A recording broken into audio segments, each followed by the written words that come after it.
الحمد لله. سبحان الله وبحمده. سبحان الله العظيم. سبحان الله وبحمده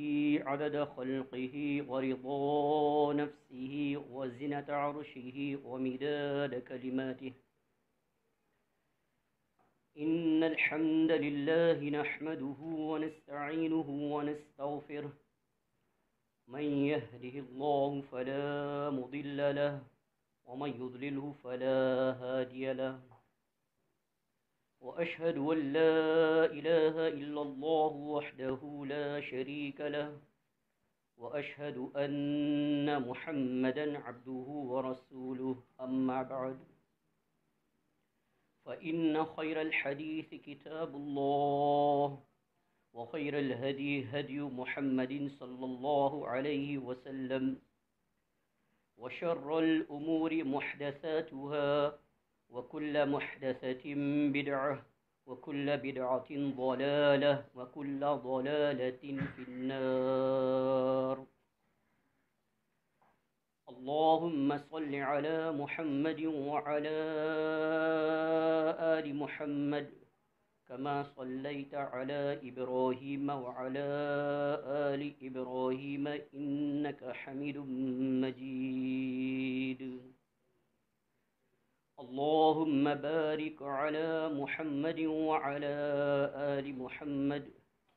كما باركت على إبراهيم وعلى آل إبراهيم إنك حميد مجيد. أعوذ بالله السميع العليم من الشيطان الرجيم، من همزه ونفخه ونفثه. ألم تر كيف ضرب الله مثلا كلمة طيبة كشجرة طيبة أصلها ثابت وفرعها في السماء، تؤتي أكلها كل حين بإذن ربها، ويضرب الله الأمثال للناس لعلهم يتذكرون.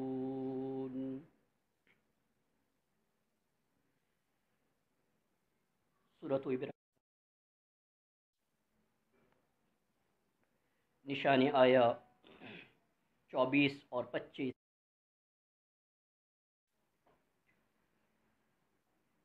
اللہ رب العالمین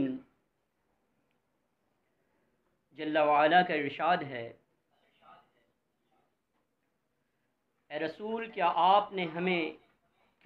نے نہیں دیکھا کہ اللہ نے کلمہ طیبہ کی مثال کیسی اچھی دی ہے. کلمہ طیبہ کی مثال ایسی ہے جیسے ایک پاکیزہ درخت کہ جس کی جڑ زمین میں مستحکم ہو اور اس کی شاخیں آسمان میں پھیلی ہوئی ہوں،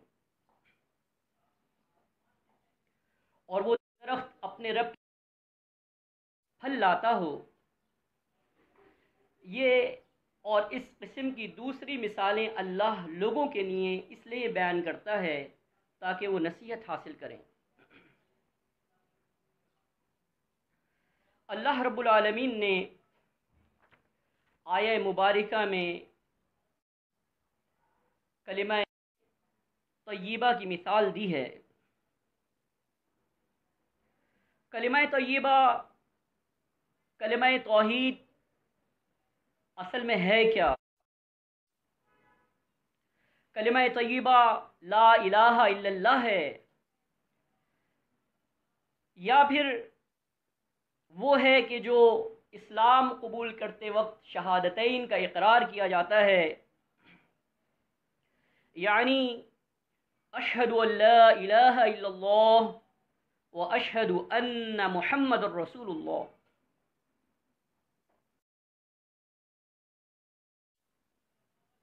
کہ اللہ کے علاوہ کوئی الہ نہیں ہے، اور میں اس بات کی بھی گواہی دیتا ہوں کہ محمد صلی اللہ علیہ وسلم اللہ کے رسول ہیں. اللہ رب العالمین نے کلمہ طیبہ کی مثال دی، اور یہ کلمہ طیبہ وہ ہے کہ جو ایک پاکیزہ درخت کے مشابہ ہے۔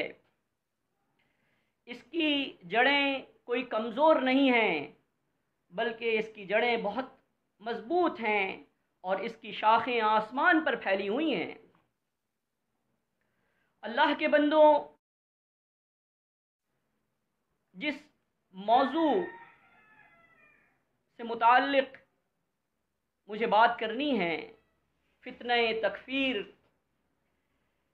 یعنی کسی بھی ایسے شخص کو کہ جس نے لا الہ الا اللہ پڑھا ہو کافر قرار دینا،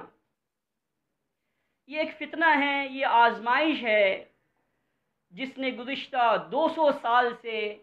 اس امت کی بے یقینی کی ہے، اس امت کے اندر قتل و غارت گری پیدا کی ہے، اس میں ایسے لوگوں کو پیدا کیا کہ جنہوں نے لا الہ الا اللہ کہنے والوں کی تکفیر کی، ان کو کافر قرار دیا گیا، ان کو مشرک قرار دیا گیا، ان کے خون کو حلال قرار دیا گیا، پوری دنیا کے اندر قتل و غارت گری پھیلائی گئی، خون ریزی کا بازار گرم کیا گیا۔ ایک مسلمان نے مسلمان کی عزت اور آبرو کو پامال کیا، اس کے در پہ ہوئے، غرض یہ کہ نتیجہ یہ نکلا کہ جس لا الہ الا اللہ کہنے والے کو داڑھی پکڑ کر ذبح کیا جا رہا تھا، وہ یہ کہہ رہا تھا کہ اشہد ان لا الہ الا اللہ وان محمد الرسول اللہ، اور جو ذبح کرنے والا تھا وہ یہ کہہ رہا تھا اسکت یا کافر یا مرتد، خاموش رہ اے کافر اے مرتد۔ یہ فتنہ آج سے نہیں ہے، ہم یہ سمجھ رہے ہیں کہ شاید یہ فتنہ آج سے ہے، یہ فتنہ گزشتہ 200 سال سے اس امت کو لپیٹ میں لیے ہوئے ہے۔ بالخصوص ایسی تحریکیں نے جنم لیا کہ جنہوں نے خلافت عثمانیہ کو کمزور کیا، مسلمانان عالم کو مختلف دھڑوں کے اندر تقسیم کیا گیا، نتیجہ یہ نکلا کہ ان کو ایک جو چیز دی گئی مجمل طور پر وہ چیز تھی کہ جس سے مختلف آیات اور احادیث سے غلط نتیجہ نکال کر لوگوں کی تکفیر کی گئی، لوگوں کی تفسیق کی گئی، جبکہ یہ کوئی معمولی جرم نہیں تھا۔ یہ جرم اس قدر بھیانک ہے کہ اسامہ بن زید رضی اللہ تعالیٰ عنہ فرماتے ہیں کہ رسول اللہ صلی اللہ علیہ وسلم نے ہمیں حرقہ کی طرف بھیجا، جو قبیلہ جہینہ کی ایک شاخ ہے۔ ہم صبح وہاں پہنچ گئے اور انہیں شکست دی۔ مجھے اور ایک انصاری کو ایک شخص ملا، جب ہم نے اسے گھیر لیا تو وہ لا الہ الا اللہ کہنے لگا۔ انصاری تو یہ سن کر علیحدہ ہو گیا اور میں نے اسے نیزہ مار کے قتل کر دیا۔ جب ہم واپس آئے تو رسول اللہ صلی اللہ علیہ وسلم کو اس واقعے کی اطلاع ہو گئی۔ آپ نے فرمایا فقال لی یا اسامہ اقتلته بعدما قال لا الہ الا اللہ، آپ نے فرمایا اے اسامہ، کیا لا الہ الا اللہ کہنے کے بعد تم نے اسے قتل کر دیا؟ قال قلت یا رسول اللہ انما كان متعوذا، میں نے کہا اے اللہ کے رسول صلی اللہ علیہ وسلم، اس نے تو جان بچانے کے لیے کلمہ پڑھا تھا۔ فقال قتلته بعدما قال لا الہ الا اللہ، آپ نے فرمایا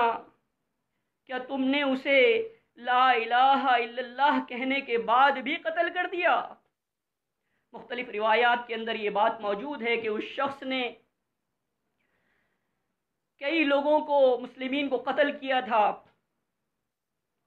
اس کے کپڑے خون آلود تھے، لیکن انصاری صحابی نے تو ہاتھ روک لیا، لیکن اسامہ بن زید رضی اللہ تعالی عنہ نے ہاتھ نہیں روکا۔ ان کے پاس جواز یہ تھا کہ اس نے موت کے ڈر کی وجہ سے ایسا کیا ہے، لیکن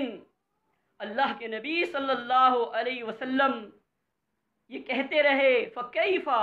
اے اسامہ اس وقت کیا ہوگا کہ جب وہ شخص لا الہ الا اللہ لے کر پیش ہوگا، اے اسامہ تم اس وقت کیا کرو گے جب وہ شخص لا الہ الا اللہ لے کر پیش ہوگا۔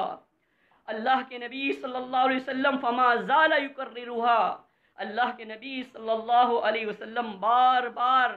اس بات کی تکرار کرتے رہے، حتی تمنیت انی لم اکن اسلمت قبل ذلك اليوم، رواہ البخاری، یہاں تک کہ میں یہ تمنا کرنے لگا، مجھے یہ آرزو ہوئی کہ کاش اس دن سے پہلے میں مسلم ہی نہ ہوا ہوتا۔ اللہ کے بندوں، بالعموم وہ لوگ کہ جو علوم اسلامیہ سے نہ بلد ہیں، نہ آشنا ہیں، وہ مختلف احادیث کے یا قرآن مجید کی آیہ کے ٹکڑے لیتے ہیں اور اس کے بعد لوگوں کی تکفیر کرنا شروع کر دیتے ہیں۔ وہ نہیں جانتے کہ اس کا قرینہ صارفہ بھی موجود ہے، لیکن ان کو اس سے غرض نہیں ہوتی، وہ تو اپنے مطلب اخذ کرنے کے اندر مگن ہوتے ہیں۔ یہ کوئی معمولی چیز نہیں ہے کسی بھی ایسے شخص کو کہ جو اسلام کا دعوے دار ہو اس کو کافر قرار دیا جائے، یہ کوئی معمولی بات نہیں ہے۔ اگر کسی شخص سے اس بات میں غلطی ہوتی ہے کہ وہ کسی کافر کو مسلم قرار دے دے تو اس پر کوئی مواخذہ نہیں ہے۔ اگر وہ اس طرح کی غلطی کو کئی مرتبہ دہراتا رہے، اس بات پر کوئی مواخذہ نہیں ہے کہ کسی کافر کو مسلم قرار دینے میں اس سے کوئی غلطی ہو جائے۔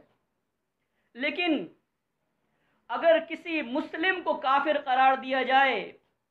تو اس کی بھیانک سزا کیا ہے؟ اللہ کے نبی صلی اللہ علیہ وسلم نے ارشاد فرمایا،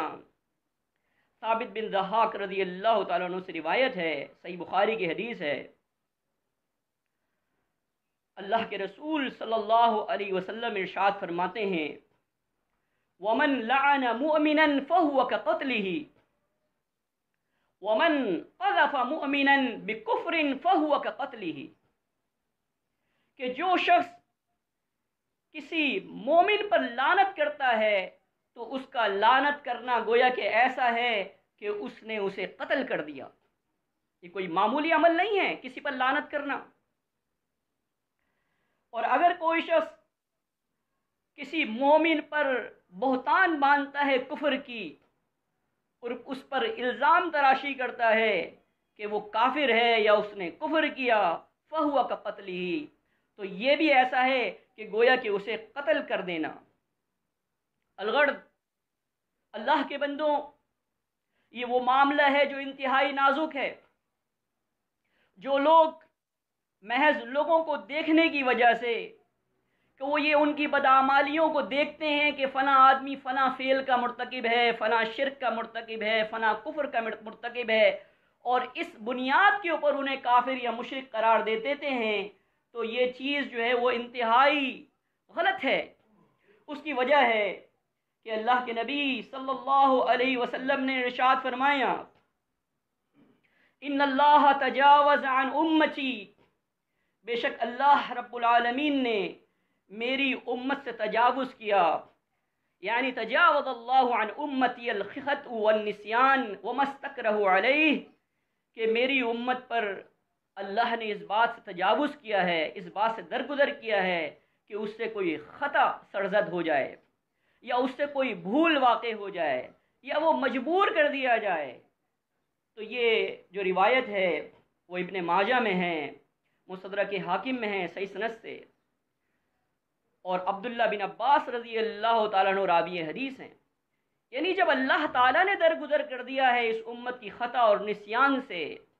اور اس چیز سے کہ وہ مجبور کر دی گئی ہے، تو ہم کون ہوتے ہیں دنیا کے اندر فتوے کی زبان کے اندر لوگوں کو کافر مشرک قرار دینے والے؟ یہ انتہائی سنگین جرم ہے۔ جو شخص فتویٰ لگا رہا ہوتا ہے وہ اس بات سے ناواقف ہوتا ہے کہ کسی نے کوئی کام مجبوری کی حالت میں کیا ہے یا اسے کوئی مجبوری نہیں تھی، اس نے یہ حالت سفاہت کی حالت میں کیا ہے کہ وہ سفیہ تھا، بے وقوف تھا، کم عقل تھا، یا اس نے جہل کی بنیاد کے اوپر، نادانی کی بنیاد کے اوپر ایسا کام کیا ہے، یا اس نے بھول کر ایسا کام کیا ہے، یا اس سے کوئی خطا ہو گئی ہے جس کی بنیاد کے اوپر ایسا کام کیا گیا ہے، لیکن بات یہ ہے کہ اس امت کے اندر بعض گروہ ایسے ہیں کہ جن کا کام ہی تکفیر ہے۔ اگر آپ یوٹیوب کے اوپر اس طرح کی تکفیر کی جو مواد ہیں اس کو ڈھونڈیں اور سرچ کریں لوگوں کو کہ کون لوگ ہیں کہ جو محض عمل کی بنیاد کے اوپر، کوئی غلط عمل کی بنیاد کے اوپر لوگوں کو کافر یا مشرک قرار دیتے ہیں، تو ایسے لوگ آپ کو بہت سارے لوگ مل جائیں گے کہ جو اس چیز کے اوپر جو ہے وہ قائم ہیں۔ آپ یہ دیکھیں گے کہ اللہ کے نبی صلی اللہ علیہ وسلم نے شراب کے بارے میں کیا فرمایا؟ آپ نے فرمایا، صحیح بخاری اور صحیح مسلم کی حدیث ہے، ابو ہریرہ رضی اللہ تعالیٰ عنہ راوی حدیث ہیں، قال النبی صلی اللہ علیہ وسلم لا یزنی الزانی حین یزنی وہو مؤمن ولا یشرب الخمر حین یشرب وہو مؤمن، کہ زنا کرنے والا اس وقت جب کہ وہ زنا کرتا ہے وہ مومن نہیں رہتا۔ بالکل اسی طرح شراب پینے والا جس وقت وہ شراب پیتا ہے اس وقت وہ مومن نہیں رہتا۔ ابن عمر رضی اللہ تعالیٰ عنہ سے روایت ہے، ابو داؤد میں صحیح سند سے حدیث ہے، رسول اللہ صلی اللہ علیہ وسلم نے ارشاد فرمایا، لعن اللہ الخمر وشاربها وساقيها وبائعها ومتاعها وعاصرها ومعتصرها وحاملها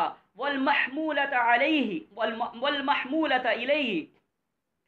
رسول اللہ صلی اللہ علیہ وسلم نے 11 افراد کے اوپر لعنت کی، اور آپ نے اس میں ذکر کیا شراب کا کہ اللہ تعالیٰ نے لعنت کی ہے شراب پر۔ یہ بتایا آپ نے کہ اللہ نے کن چیزوں پر لعنت کی ہے، ان چیزوں کو آپ نے گنوایا کہ اللہ تعالیٰ نے شراب پر لعنت کی ہے، وہ شاربہا، اس کے پینے والے پر لعنت کی ہے، وہ ساقیہا، اور اس کے پلانے والے پر لعنت کی ہے، وہ باعیہا، اور اس کے بیچنے والے کے اوپر، وہ مبتاعہا، اور اس کے خریدنے والے کے اوپر، وہ عاصرہا، اور اس کے شراب کے نچوڑنے والے پر، وہ معتصرہا، اور جس کے لیے نچوڑی جا رہی ہے اس کے اوپر، وہ حاملہا والمحمولۃ الیہ، اور اس شخص کے لیے کہ جو اس کو اٹھا کے لے کے جاتا ہے، اور اس شخص کے اوپر بھی لعنت کی ہے کہ جس کے لیے وہ اٹھا کے لے کر جاتا ہے۔ لیکن اس کے باوجود آپ یہ دیکھیں گے کہ ابن حجر اسقلانی رحمۃ اللہ علیہ اپنی اصابہ کے اندر، اور ابن تیمیہ اپنے مجموع الفتاوی کے اندر ایک روایت کو لے کر آئے ہیں جو بالکل صحیح سند سے ہے۔ کہتے ہیں انہو کان علی عہد رسول اللہ صلی اللہ علیہ وسلم رجل یکسر شرابہ، ایک شخص تھا اللہ کے نبی صلی اللہ علیہ وسلم کے زمانے میں جو کثرت سے شراب پیا کرتا تھا۔ اس کو ایک مرتبہ سزا دی گئی، پھر وہ چلا گیا، پھر دوبارہ سے اس نے اس کام کا ارتکاب کیا، پھر اس کو سزا دی گئی۔ الغرض کئی مرتبہ ایسا ہوا، تو جب ایک مرتبہ اسے لایا گیا اور اسے سزا دی جا رہی تھی، فقال رجل لعنہ اللہ، ایک شخص نے کہا کہ اللہ نے اس پر لعنت کی ہے، ما اکثر ما یؤت بہ، اس لیے کہ یہ اکثر اوقات یہی کام کرتا ہے اور یہاں پر لے کر آیا جاتا ہے۔ فقال النبی صلی اللہ علیہ وسلم لا تلعنہ، اللہ کے نبی صلی اللہ علیہ وسلم نے ارشاد فرمایا اس پر لعنت نہ کرو، فإنہ یحب اللہ ورسولہ، اس لیے کہ وہ اللہ اور اس کے رسول سے محبت کرتا ہے۔ آپ یہ دیکھیں گے کہ ٹکسالی حدیث کے اندر اللہ تعالیٰ نے لعنت کی ہے، لیکن اللہ کے رسول صلی اللہ علیہ وسلم کیا کہہ رہے ہیں ایسے شخص سے متعلق کہ اس کے اوپر لعنت نہ کرو، اس لیے کہ وہ اللہ اور اس کے رسول سے محبت کرتا ہے۔ بات یہ ہے کہ کسی شخص کا فعل کیا ہے کسی معاملے کے اندر، ہمیں فتوے کی زبان کے اندر اس کے لیے نہ تو بد دعا کرنی ہے، نہ اس کے اوپر کفر یا شرک کی قذف جو ہے وہ لگانی ہے، بلکہ کوشش یہ کرنی ہے کہ وہ آیات اور احادیث ترغیب کی زبان کے اندر، ترہیب کی زبان کے اندر، یعنی جن میں اللہ تعالیٰ کی رحمتوں کا ذکر ہے،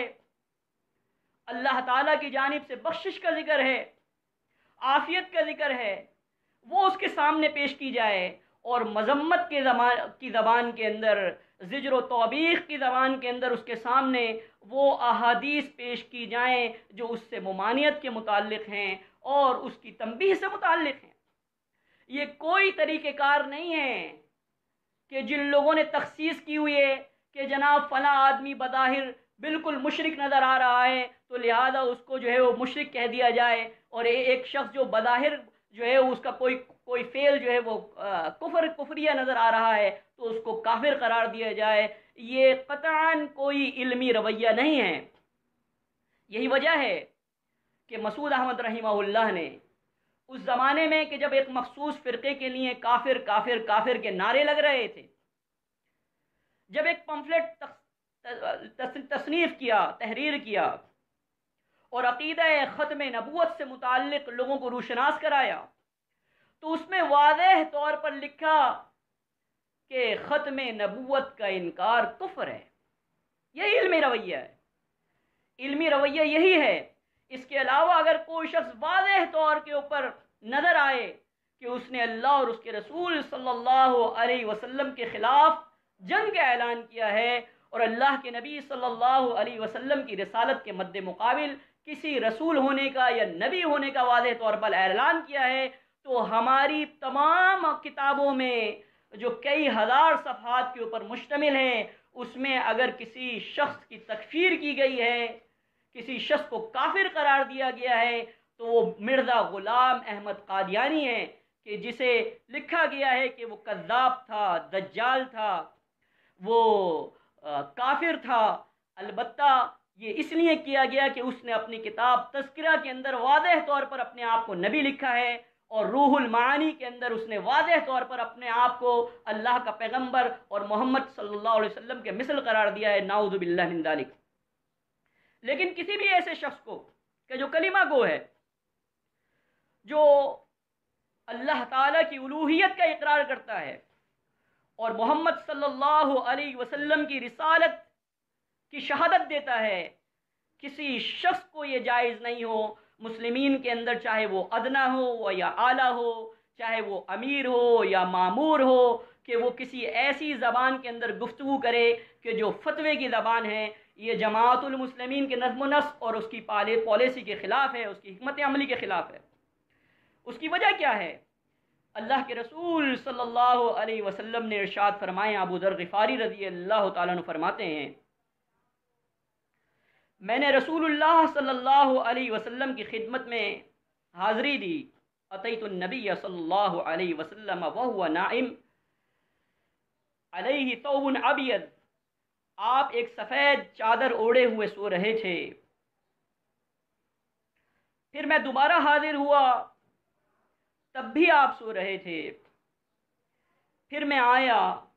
تو آپ بیدار ہو چکے تھے۔ فجلست الیہ فقال ما من عبد قال لا الہ الا اللہ ثم مات على ذلك الا دخل الجنہ۔ ابو ذر غفاری رضی اللہ تعالیٰ عنہ فرماتے ہیں کہ پھر جب میں آیا، آپ بیدار ہو چکے تھے، آپ جاگ چکے تھے، آپ کے پاس بیٹھ گیا، آپ نے فرمایا جو بندہ بھی کلمہ لا الہ الا اللہ پڑھ لے، پھر اس پر اس کا انتقال ہو تو وہ جنت میں جائے گا۔ فقلت وَإِن زَنَا وَإِن سَرَقَ، میں نے سوال کیا کہ اللہ کے نبی صلی اللہ علیہ وسلم وہ زنا کرے اور چوری کرے؟ آپ نے فرمایا وَإِن زَنَا وَإِن سَرَقَ، اگرچہ وہ زنا کرے، اگرچہ وہ چوری کرے۔ الغرض 3 مرتبہ استفسار کیا ابو ذر غفاری رضی اللہ تعالی عنہ نے، وَإِن زَنَا وَإِن سَرَقَ، اللہ کے نبی صلی اللہ علیہ وسلم نے 3 مرتبہ وہ جواب دیا کہ وَإِن زَنَا وَإِن سَرَقَ، اگرچہ وہ چوری کرے، اگرچہ وہ زنا کرے، تب بھی وہ لا الہ الا اللہ پڑھنے والا جنت میں جائے گا۔ وقال فی الرابعۃ علی رغم عنف ابی ذر، چوتھی مرتبہ میں اللہ کے نبی صلی اللہ علیہ وسلم نے ارشاد فرمایا، اگرچہ ابو ذر کی ناک پر خاک لگے، پھر ابو ذر باہر نکلے اور وہ برابر یہ کہتے جا رہے تھے کہ اگرچہ ابو ذر کی ناک پر خاک لگے۔ صحیح مسلم کی روایت ہے۔ الغرض معلوم یہ ہوا کہ اہل ایمان اور اہل اسلام کو لا الہ الا اللہ پڑھنے والوں کے ساتھ کیا طرز طریقہ رکھنا چاہیے، کیا رویہ رکھنا چاہیے۔ اگر ان کا رویہ معاندانہ یا مخالفانہ ہے یا متعصبانہ ہے تو یاد رکھیے کہ آپ کے متعصبانہ رویے سے وہ شخص کے جس کے اندر کفر کی بیماری ہے، جس کے اندر شرک کی بیماری ہے، وہ اس کو متعصب اور ہٹ درم تو بنا سکتی ہے لیکن کبھی بھی اس کی اصلاح نہیں ہو سکتی۔ ہمیں اور آپ کو ایک پروفیشنل ڈاکٹر، ایک پروفیشنل، ایک ماہر طبیب کا کردار انجام دینا چاہیے اس شخص کے معاملے کے اندر کہ جب اس کے پاس کوئی ایسا مریض لے کر آیا جاتا ہے کہ جو کسی کینسر جیسے موذی مرض کے اندر مبتلا ہے، اس شخص کو کہ جو ماہر طبیب ہے یا پروفیشنل ڈاکٹر ہے، اس کو مریض سے دشمنی نہیں ہوتی، اس کو اس مرض سے دشمنی ہوتی ہے کہ جو مرض اس کے اندر موجود ہے۔ اور اس کا طریقہ کار یہ ہوتا ہے کہ وہ بہت مشفقانہ انداز کے اندر اپنے مریض کو ٹریٹ کرتا ہے، اپنے مریض کو وہ یہ بتاتا ہے کہ اس کے ساتھ کیا مسئلہ ہے، اسے کس طرح کا پرہیز کرنا چاہیے، کس طرح کی ادویات استعمال کرنی چاہیے، اور غرض یہ کہ وہ جو کچھ کرنا پڑتا ہے اس کے مرض سے متعلق وہ اس کے لیے کرتا ہے، لیکن کبھی بھی وہ مریض سے دشمنی نہیں رکھتا۔ لیکن افسوس ہے اس امت کے اوپر اور ان بظاہر مصلحین ملت کے اوپر کہ جو گزشتہ کئی صدیوں سے امت کو اس کام میں لگائے ہوئے ہیں کہ وہ امت کے لوگوں کی ہی تکفیر کر رہے ہیں اور ان کے اوپر جو ہے وہ حملے کر رہے ہیں۔ حیرت ہوگی کہ عرب کے بیابانوں سے جہاز اڑتے ہیں اور وہ بمباری کرتے ہیں یمن کے اوپر اور دوسرے ایسے ملکوں کے اوپر جہاں پر کلمہ گو رہ رہے ہیں۔ یہ معاندانہ روش جو ہے اس سے باز رہنا چاہیے۔ ہمارے جو علاقے جہاں پر اس طرح کی دہشت گردی رہی ہے، ہم جانتے ہیں کہ اس پورے معاملے کے اندر جس طرح سے کرب سے ہمیں گزرنا پڑا، اور جن لوگوں نے، جن ریاستوں نے ان کا ساتھ دیا، ان لوگوں کا کہ جو اس سارے کھیل تماشے کے اندر موجود تھے، وہ مملکتیں تھیں جو بظاہر مسلمانوں کی ریاستیں ہیں، جو کلمہ پڑھنے والوں کی ریاستیں ہیں، ایسے لوگوں کا ساتھ دیا کہ جو در حقیقت مستشرق تھے اور جو اسلام دشمن عناصر تھے، ان کا مقصد صرف اور صرف یہ تھا کہ وہ اسلام اور اہل اسلام کو کمزور کریں۔ رویہ اس قدر وطن پرستی اور متعصبانہ تھا کہ ایک اس شخص کو کہ جو لکھاری ہے اس کو بھی برداشت نہیں کیا گیا، اس کے ٹکڑے ٹکڑے کیے گئے ایمبیسی کے اندر ایک، اور اس کی لاش کے ساتھ وہ سلوک کیا گیا کہ جو کسی کافر یا کسی دشمن کی لاش کے ساتھ بھی نہیں کیا جانا چاہیے۔ یہ عدم برداشت کا رویہ، یہ در حقیقت وہ تکفیری رویہ ہے، یہ در حقیقت وہ متعصبانہ رویہ ہے، یہ در حقیقت وطن پرستی کی کوکھ سے جنم لیا ہوا وہ رویہ ہے کہ جس کی ہم مذمت کرتے ہیں، اور یہی وجہ ہے کہ اس امت کے اندر انارکی موجود ہے، یہی وجہ ہے کہ اس امت کا اتحاد پارا پارا ہے، یہی وجہ ہے کہ یہ ملت جو ہے وہ کئی حصوں اور کئی دھڑوں کے اندر منقسم ہو گئی ہے۔ جماعت المسلمین آپ کو رواداری، اخوت، بھائی چارے کی دعوت دیتی ہے۔ آئیے سنجیدگی سے سوچئے کہ آیا کہ یہ تکفیر کی جڑیں کہاں سے شروع ہوئی تھیں اور وہ کون لوگ ہیں جو آج اس سے بیزار ہیں۔ بہت مشہور ہے کہ تسبیح کے توڑنے میں کبھی جن کا ہاتھ تھا وہی رو رہے ہیں کہ دانے بکھر گئے۔ بات یہ ہے کہ جن لوگوں نے اس کی ابتدا کی تھی، جن لوگوں نے خلافت عثمانیہ کو نقصان پہنچایا تھا، اور 1916 کے اندر ان کی تحریک کا آغاز ہوا تھا، لوگوں کے گلے کاٹے تھے، اور ان لوگوں کے گلے کاٹے تھے کہ جو لا الہ الا اللہ پڑھنے والے تھے۔ آج وہی لوگ تبلیغ کر رہے ہیں کہ یہ رویہ درست نہیں ہے، اور یہ اپنے نوجوانوں کو بتا رہے ہیں کہ اللہ کے بندو یہ رویہ درست نہیں ہے۔ تو بات یہ ہے کہ جماعت المسلمین کا پیغام اول دن سے یہ ہے کہ آپ متحمل مزاجی اختیار کیجئے، آپ اپنے رویوں کے اندر بردباری پیدا کیجئے، سنجیدگی پیدا کیجئے، اور ہر شخص کو اس کا وہ مقام دیجئے کہ جس کا وہ اہل ہے۔ کبھی بھی کسی بھی شخص کے لیے کوئی ایسا کام نہ کہیں کہ جس کی وجہ سے کوئی تعصب جنم لے، یا کس کی وجہ سے کوئی جہالت جو ہے وہ پیدا ہو، یا آپس کے اندر ان لوگوں میں جو کلمہ گو ہوں کوئی معاندانہ روش قائم ہو۔ جو لوگ میرے اس وطن کے اندر رہتے ہیں، میں بالخصوص ان سے اور بالعموم پوری ملت سے یہ درخواست کروں گا کہ یہ کافر کافر اور مشرک مشرک کے نعرے لگانا، یہ سلسلہ جو ہے وہ اب ختم ہونا چاہیے اور یہ رک جانا چاہیے۔ اس کی وجہ یہ ہے کہ ہم نہیں جانتے کہ کسی شخص نے یہ ارتکاب کس وجہ سے کیا ہے۔ اس سلسلے میں صحیح بخاری کی ایک حدیث کا حوالہ آپ کو دوں گا۔ ایک شخص تھا، اللہ کے نبی صلی اللہ علیہ وسلم نے اس کا قصہ بیان کیا، ان رجل یسرف علی نفسه فلما حضره الموت، ایک شخص بہت زیادہ اسراف کیا کرتا تھا، بہت زیادہ خرچ کیا کرتا تھا۔ جب اس کو موت نے آ گھیرا، اس کی موت کا وقت آ پہنچا، قال لبنیہ، اس نے اپنے بیٹے سے کہا، بیٹوں کو جمع کیا، اذا انا مت فاحرقونی ثم اطحنونی ثم ذرونی فی الریح، کہ جب میں مر جاؤں تو تم میری لاش کو جلا دینا اور اس کو چورا چورا کرنا، پھر اس کو جب تیز ہوا والا دن ہو اس میں اڑا دینا۔ فواللہ لئن قدر علی ربی لیعذبنی عذابا ما عذبہ احدا، اللہ کی قسم اگر اللہ نے میرے پر قدرت پالی تو وہ مجھے ایسا عذاب دے گا کہ جو اس نے کسی کو بھی نہیں دیا ہوگا۔ فلما مات فعل به بذلک،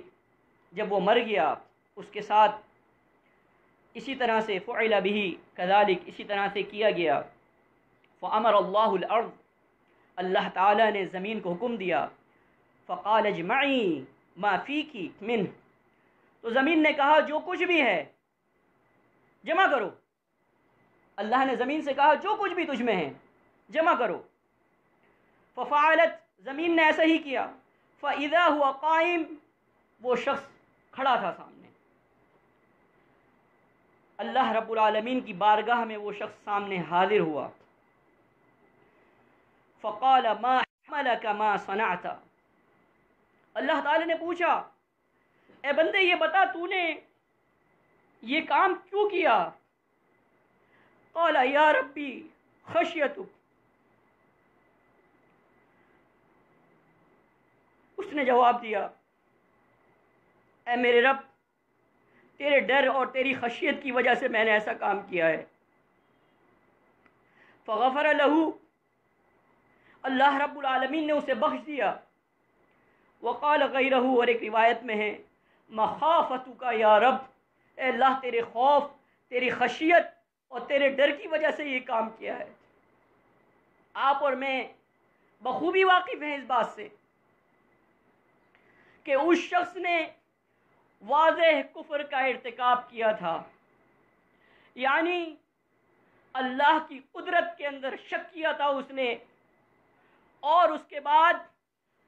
اس نے یہ سمجھا کہ شاید اللہ اس بات پر قادر نہیں ہے کہ وہ مجھے جمع کر لے گا، لیکن اس کے باوجود بھی اللہ رب العالمین نے اسے بخش دیا۔ اس کی وجہ کیا ہے؟ کیا وجہ ہے؟ کیوں بخشا اس کو؟ اس لیے کہ وہ نادان تھا، اسے معلوم نہیں تھا، محض اس کی جہالت اور اس کے کم علمی کی بنیاد کے اوپر اس نے یہ کام کیا تھا۔ اللہ رب العالمین نے اسے بخش دیا۔ اللہ کے بندوں، ہم کون ہوتے ہیں کہ لوگوں کے متعلق فیصلہ کریں؟ ہم کون ہوتے ہیں کہ لوگوں کے سینوں میں جھانکیں اور یہ دیکھیں کہ کوئی کام انہوں نے جہالت کی بنیاد کے اوپر کیا ہے یا کوئی کام انہوں نے خطا کی بنیاد کے اوپر کیا ہے؟ آپ کو یاد ہوگا، صحیح مسلم میں ہے، انس بن مالک رضی اللہ تعالیٰ عنہ سے روایت ہے، للہ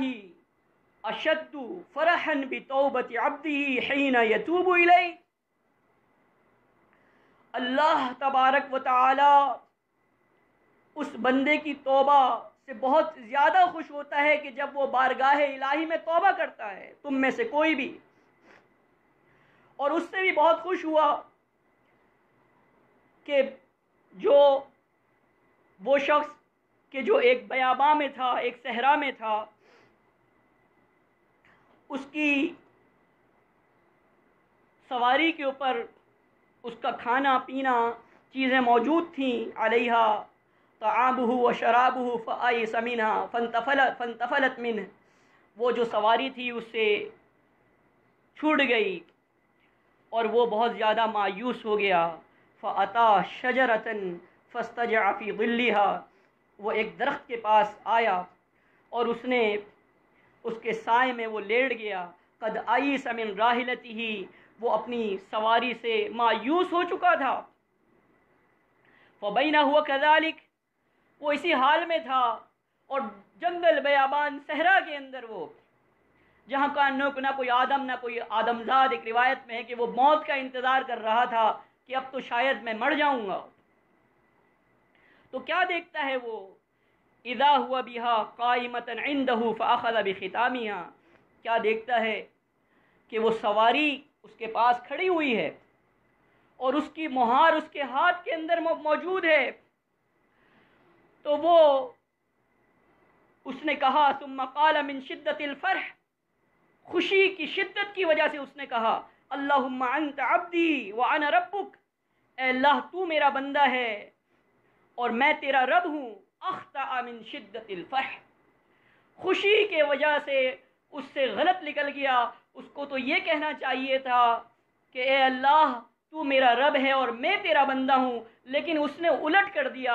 اور اس کے بالکل اپوزٹ، بالکل مخالف الفاظ استعمال کیے، اللہم انت عبدی وانا ربک۔ لیکن اللہ رب العالمین کو یہ بات پسند آئی، اللہ مسکرایا اور اللہ نے کہا، اخطأ عبدی، میرے بندے سے خطا ہو گئی ہے۔ تو اللہ کے بندوں، ہمیشہ اس گنجائش کو رکھیے کہ ہو سکتا ہے کہ کسی سے کوئی خطا ہو گئی ہو سکتا ہے کہ اسے معلوم نہ ہو سکتا ہے کہ وہ شخص جو ہے وہ کسی مجبوری کے اندر ہو یا کسی مجبوری کی بنیاد کے اوپر اس نے یہ کام کر لیا ہو، لیکن کبھی بھی کسی بھی شخص کو کہ جس نے لا الہ الا اللہ پڑھا ہو، فتوے کی زبان کے اندر کافر اور مشرک نہ کہیے، یہ بہت بڑا جرم ہے، اور یہ ایسا جرم ہے کہ جس کی غلطی اور اس کا مداوع بہت مشکل ہے۔ الغرض یہ کہ اگر کسی بھی شخص سے کوئی بھی ایسا کام ہو گیا ہے تو اسے چاہیے کہ وہ بارگاہ الہی کے اندر توبہ کرے۔ اللہ رب العالمین وہ ہے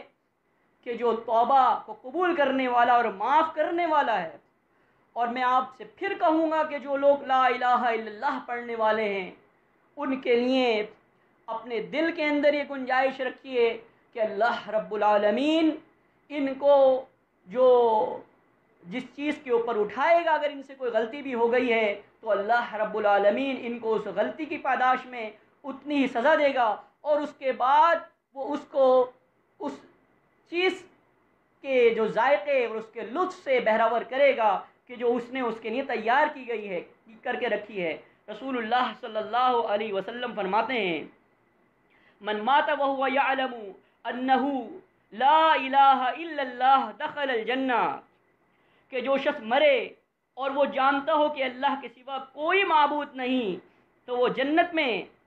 داخل ہوگا۔ ابو ہریرہ رضی اللہ تعالیٰ عنہ سے روایت ہے، کہتے ہیں ہم رسول اللہ صلی اللہ علیہ وسلم کے ساتھ ایک سفر غزوہ تبوک میں تھے کہ لشکر کے توشے ختم ہو گئے یہاں تک کہ آپ نے بار برداری کے بعض اونٹ ذبح کرنے کا ارادہ فرمایا۔ حضرت عمر نے عرض کیا یا رسول اللہ، کاش آپ لوگوں کے بچے ہوئے توشوں کو جمع کر کے اس پر اللہ سے دعا فرما دیتے تاکہ اس میں برکت ہو جاتی۔ آپ نے ایسا ہی کیا، جس کے پاس گیہوں تھا وہ گیہوں لے کر آیا، اور جس کے پاس کھجور تھا وہ کھجور لے کر آیا، جس کے پاس گٹھلیاں تھیں وہ گٹھلیاں ہی لے آیا۔ حدیث کے راوی بیان کرتے ہیں، صحیح مسلم کی روایت آپ سن رہے ہیں، میں نے عرض کیا گٹھلی کا کیا کرتے تھے؟ تو راوی حدیث مجاہد نے کہا اس کو چوس کر پانی پی لیتے تھے۔ ابو ہریرہ رضی اللہ عنہ بیان کرتے ہیں کہ پھر رسول اللہ صلی اللہ علیہ وسلم نے ان چیزوں میں برکت کی دعا کی، ان چیزوں میں خوب برکت ہو گئی، حتیٰ کہ تمام جماعت نے اپنے توشے دانوں کو بھر لیا۔ اس کے بعد رسول اللہ صلی اللہ علیہ وسلم نے فرمایا میں اس بات کی گواہی دیتا ہوں کہ اللہ کے سوا کوئی معبود نہیں، اور میں اللہ تعالیٰ کا رسول ہوں۔ جو بندہ اللہ عز و جل سے ان دونوں باتوں میں بغیر شک کیے ملاقات کرے گا وہ جنت میں جائے گا۔ حضرت عبادہ بن صامت رضی اللہ تعالیٰ عنہ سے روایت ہے، صحیح مسلم کی روایت، سمعت رسول اللہ صلی اللہ علیہ وسلم یقول من شہد اللہ الہ الا اللہ وان محمد الرسول اللہ حرم اللہ علیہ النار۔ میں نے رسول اللہ صلی اللہ علیہ وسلم سے سنا، آپ فرما رہے تھے کہ جو شخص اس بات کی گواہی دے کہ اللہ تعالیٰ کے سوا کوئی معبود نہیں اور یہ کہ محمد صلی اللہ علیہ وسلم اللہ کے رسول ہیں، تو اللہ تعالیٰ اس پر دوزخ کو حرام کر دے گا۔ حضرت ابو ہریرہ رضی اللہ تعالیٰ عنہ فرماتے ہیں، صحیح مسلم میں ہیں، قال رسول اللہ صلی اللہ علیہ وسلم، رسول اللہ صلی اللہ علیہ وسلم نے ایک موقع پر ارشاد فرمایا، اے ابو ہریرہ اذهب بنعلی ہاتین، میری یہ دونوں جوتیاں لے جاؤ، فمن لقیت من ورائی هذا الحائط، اور جو شخص بھی اس باغ کے باہر یقینی قلبی کے ساتھ یہ کہے یشہد ان لا الہ الا اللہ مستیقنا بها قلبہ فبشرہ بالجنہ، کہ جو شخص بھی لا الہ الا اللہ کی گواہی دے موقنا مستیقنا بها قلبہ، یعنی یقین کے ساتھ، مستیقن اپنے پورے اطمینان کے ساتھ، کہ اطمینان قلبی کے ساتھ اس بات کی گواہی دے کہ اللہ کے علاوہ کوئی الہ نہیں ہے، تو اسے جنت کی بشارت دے دو۔ معلوم یہ ہوا کہ لا الہ الا اللہ پڑھنے کی بہت زیادہ اہمیت ہے، اور اس اہمیت کو ہمیں کبھی بھی فروگزاشت نہیں کرنا چاہیے۔ حضرت معاذ رضی اللہ تعالیٰ عنہ فرماتے ہیں، قال رسول اللہ صلی اللہ علیہ وسلم، رسول اللہ صلی اللہ علیہ وسلم نے ارشاد فرمایا، صحیح مسلم کی روایت ہے، ما من عبد یشہد ان لا الہ الا اللہ وان محمد عبدہ ورسولہ الا حرمہ اللہ علی النار، جو بھی بندہ اس بات کی گواہی دے گا کہ اللہ تعالیٰ کے سوا کوئی معبود نہیں ہے اور محمد صلی اللہ علیہ وسلم اس کے بندے اور اس کے رسول ہیں، تو اللہ تعالیٰ اسے دوزخ پر حرام کر دے گا۔ قال یا رسول اللہ افلا اخبرها، تو پوچھا، عرض کیا اللہ کے رسول صلی اللہ علیہ وسلم، کیا میں اس بات کی لوگوں کو اطلاع نہ کر دوں کہ وہ خوش ہو جائیں؟ رسول اللہ صلی اللہ علیہ وسلم نے ارشاد فرمایا، تو پھر وہ اس چیز پر بھروسہ کر لیں گے، یعنی اسی چیز کے اوپر اٹک جائیں گے کہ بس اتنا ہی کافی ہے۔ اذن یتکلوا فاخبر بها معاذ عند موته تعصما، حضرت معاذ بن جبل رضی اللہ تعالیٰ عنہ نے کتمان علم یا کتمان حق کے باعث گناہ سے بچنے کی وجہ سے اس حدیث کو انتقال سے کچھ پہلے بیان کیا۔ معلوم یہ ہوتا ہے کہ بعض باتیں ایسی ہیں کہ جس کو بیان کرنے سے بعض لوگوں کو اگر یہ حکمت مانے ہو کہ کہیں ایسا نہ ہو کہ اس کی بنیاد کے اوپر لوگ گمراہ ہو جائیں، تو معاذ رضی اللہ تعالیٰ نے اس حکمت عملی کو بروئے کار لاتے ہوئے موت سے پہلے اس بات کو بیان کیا۔ لیکن یہ اصول ہمیں ہمیشہ یاد رکھنا چاہیے، اور یہ اصول محض کچھ خاص گروہوں کے لیے نہیں ہیں، یہ اصول ہر اس شخص کے لیے ہیں کہ جس نے لا الہ الا اللہ پڑھا ہے اور اس بات کی گواہی دی ہے کہ محمد صلی اللہ علیہ وسلم اللہ کے رسول ہیں۔ ابان بن مالک رضی اللہ تعالیٰ عنہ فرماتے ہیں، کہتے ہیں قال رسول اللہ صلی اللہ علیہ وسلم لا یشہد احد ان لا الہ الا اللہ وانی رسول اللہ فیدخل النار او تطمعه۔ رسول اللہ صلی اللہ علیہ وسلم نے فرمایا کہ جو شخص بھی اس بات کی گواہی دے کہ اللہ تعالیٰ کے سوا کوئی معبود نہیں، اور یہ کہ میں یعنی رسول اللہ صلی اللہ علیہ وسلم نے خطاب کرتے ہوئے فرمایا کہ میں اللہ کا رسول ہوں، تو وہ دوزخ میں داخل نہ ہوگا یا دوزخ اسے نہیں کھائے گی۔ معلوم یہ ہوا کہ یہ وہ کلمہ ہے کہ جس کے ذریعے سے اللہ تعالیٰ کے ہاں حجت پیش کی جا سکتی ہے۔ اس کلمے کی حجت اس قدر بھاری ہے کہ یہ کلمہ، اس کی جڑیں وہ بہت زیادہ مضبوط ہیں، اس طیب اور پاکیزہ درخت کے مانند کہ جو کسی زمین کے اندر موجود ہے، اس کی جڑیں زمین کے اندر ہیں اور اس کی شاخیں آسمان کے اوپر ہیں۔ حضرت مسیب فرماتے ہیں، کہتے ہیں لما حضرت ابا طالب الوفات، کہ جب ابو طالب کے انتقال کا وقت قریب آیا تو رسول اللہ صلی اللہ علیہ وسلم نے ان کے پاس تشریف لے آئے۔ آپ نے ابو جہل اور عبداللہ بن امیہ بن مغیرہ کو ان کے پاس موجود پایا۔ رسول اللہ صلی اللہ علیہ وسلم نے فرمایا، اے چچا کلمہ لا الہ الا اللہ کہہ دیجئے۔ فقال رسول اللہ صلی اللہ علیہ وسلم یا عمی، اے چچا جان، قل لا الہ الا اللہ کلمۃ اشہد لک بہا عند اللہ۔ صحیح مسلم۔ یہ وہ کلمہ ہے کہ جس کے ذریعے سے میں اللہ کے ہاں شہادت دوں گا، میں آپ کے لیے اللہ کے ہاں گواہ بن جاؤں گا۔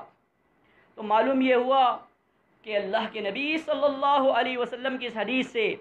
کہ جو لوگ بھی کلمہ طیبہ پڑھنے والے ہیں، لا الہ الا اللہ کہنے والے ہیں، اس بات کی گواہی دینے والے ہیں کہ اللہ کے علاوہ کوئی الہ نہیں اور محمد اللہ کے رسول ہیں صلی اللہ علیہ وسلم، ان کی فتوے کی زبان کے اندر تکفیر نہیں کی جا سکتی،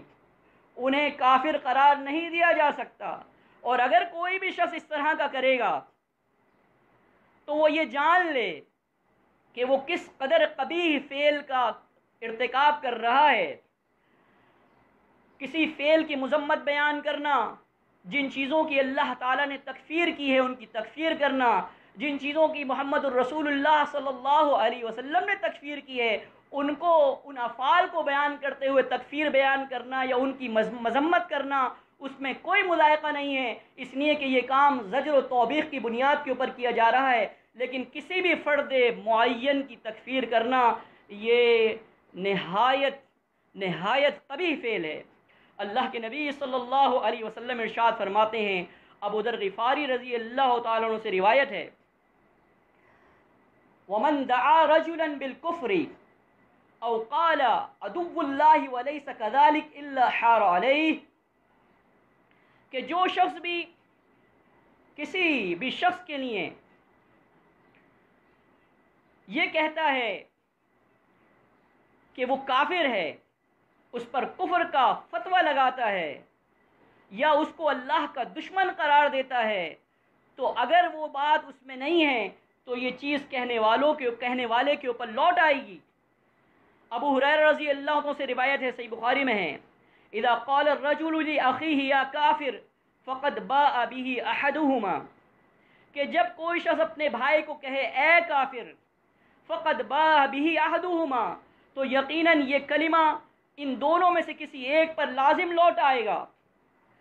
عبداللہ بن عمر رضی اللہ تعالیٰ عنہ سے روایت ہے،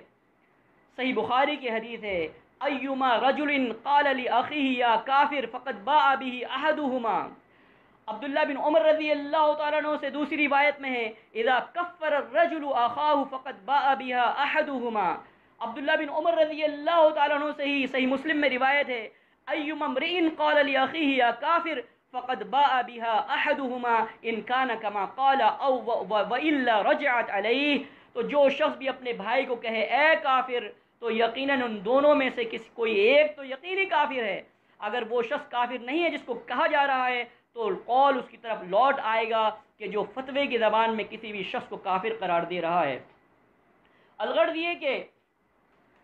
جماعت المسلمین کی دعوت یہ ہے کہ وہ منزل من اللہ دین کہ جو دبیس پردوں کے اندر چھپا دیا گیا کما حقہ اس کو اس کی اصل شکل کے اندر پیش کیا جائے۔ وہ تمام احادیث کہ جس میں اللہ کے نبی صلی اللہ علیہ وسلم کے فرامین ہیں، جنت کی خوشخبری سنائی گئی ہے، اللہ کی رحمتوں کی امید دلائی گئی ہے، انہیں عامت الناس کے سامنے روشناس کرایا جائے۔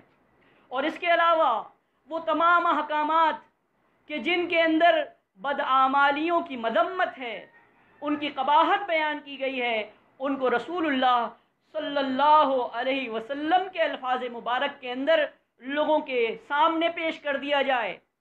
اگر ہم میں سے کوئی بھی شخص کوئی بھی ایسے کام کا ارتکاب کرتا ہے